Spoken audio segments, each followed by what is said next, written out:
Hello guys, magandang tanghali sa ating lahat. Yan po ang ating mga bagong kalap sa mga kaibigan natin na mga medalyon, tsaka mutya. Diyan may susi pa, oh. Mag-asawang susi. Yan po, mga ano natin, bagong kalap. Ayan po. Unahin po natin itong peso sagrado natin, yan po. Yan, may agila sa likod. Impirato. Yan po ay maganda sa hanap buhay. Ito po ay pampaswerte. Maganda sa pang negosyo. Kasi ano po ito lucky charm. Yan. Maganda din sa paglalakbay. Yan. Ito din parehas din yan, San Jose. Yan. San Jose yan. Yan. May dalang maganda nito siya, makapal. Sinauna ito kasi. Yan, makapal siya. Maganda ito sa buhay. Yung pisa yun, naglagay siya ng kayamanan sa supot. Yan. Maganda po ito itangan sa mga sa mga nag-uumpisa pa lang sa negosyo. Tsaka kagandahan ito mga buhay dito kasi pakain ng dasal lagi. Yan. Maganda po yan. Maganda po sa itangan. Ito naman yung galing sa ating kaibigan na isa. Ito ay gawa daw ito sa alitagtag na itim. Tapos may mga mutya dyan sa gilid. Ayan. Kargado. Tapos may latin pa ito dito sa loob. Ayan. May ng pandipinsa. Alam naman natin ang alitagtag, matikas yan. Ayan, may mga nakasulat pang may inom sa pandipinsa. Pang kalahatan na pandipinsa. Ito namang isa yung hinangaan ko na medalya. Maliit lang siya. Pero sobrang antigo na po ito. Yan. May nakalasulat po siya na 1854 at saka 1954. Milagrosa. Yan, napakainam ito sa dalhin.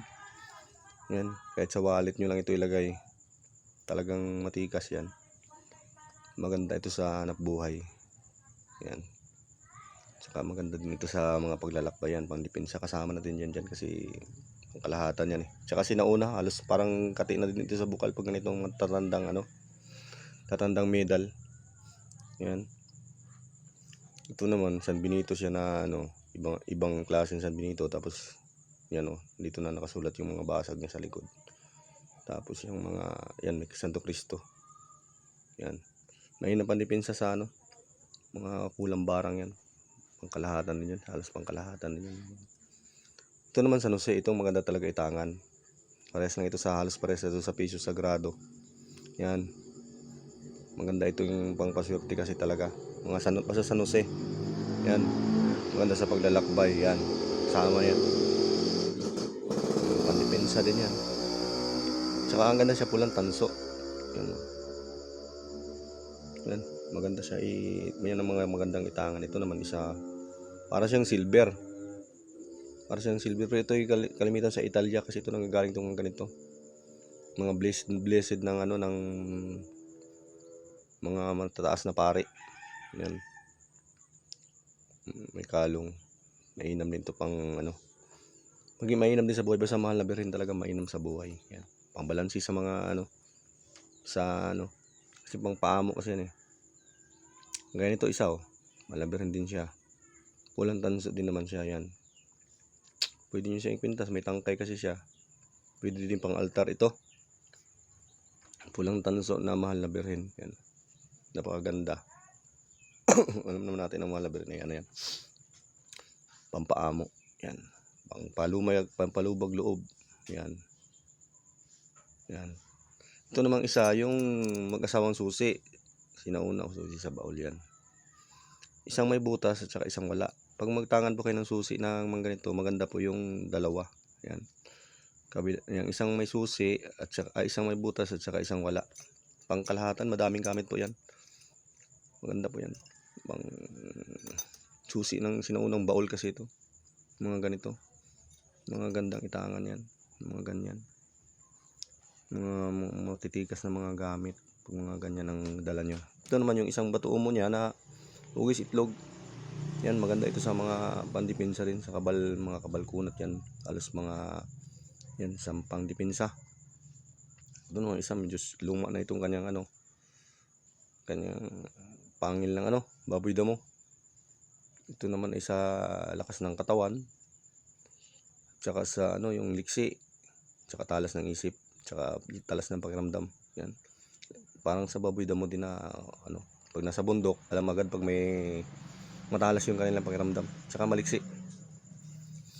Ito naman, dalawa yung kanyang ano, ito. Kabibi na ano, yan, kabibi na tagos ilaw, yan. Alam naman ito yung gamitin dito sa lakas ng katawan. Yan. Tsaka sa ano, panghalina, pangpaswerte yan. Yan, maganda yan. Yan po ang ating mga mutya na nakalap na iba. Ito namang isa, yung kanyang kabibi namang isa.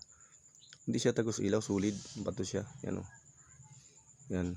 Parehas lang ito dito yan sa ano, ito sa parang tahong. Yan. Yan. Maganda yan. Ito namang isa, yung umubulik yan. Bihira po ito. Pandepensa din ito. Halos parehas din ito lang siyang, itong bato mo. Iban itong bato mo. Kasi, pero ito iba ito. Kasi magnetic kasi ito. Ang umubulik na ito. Paswerte din yan. Money magnet. Pandepensa. Yan. Ito naman yung sabi ng kaibigan ko, yung ano daw ito. Bihod daw ng isda. Yan. Mutya din yan. Bihod ng isda. Yan. Mainam din ito sa hanap buhay. Kasi bukol-bukol yan eh. You know? Ito yung mga bukol-bukol. Yan. Mainam ito sa hanap buhay. Hindi ko lang alam kung pwede din ito sa pag-isda. Kasi isda ito ay. Yan. Ito namang isa. Ulo ng tamilok. Yan. Yan. Pandipinsa din yan. Yan. Tamilok yan o. Napakaganda. Yan po. Yung iba naman alam naman ako nung gamit ng tamilok, maganda din ito sa depensa. Tsaka pasama na din dito ang panghalina, pangpaswerte yan. Halos parehas lang yan sila ng kabibi na yan, ng katangian. Ito maganda talaga. Yan. Kasi may karga na sa loob yan, tsaka may mga mutya sa gilid. Tsaka litagtag. Yun. Mutya o. Sa loob. Kami nakasulat ng mga Latin yan, no? Sinaunang salita.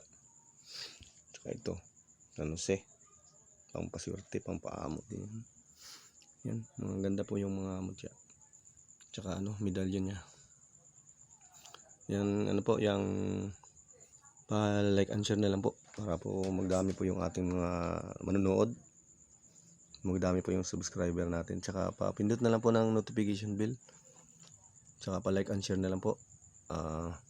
Para sunod ay baka hindi na ako busy sunod, baka lagi na tayong magtawag dito, makapag-upload.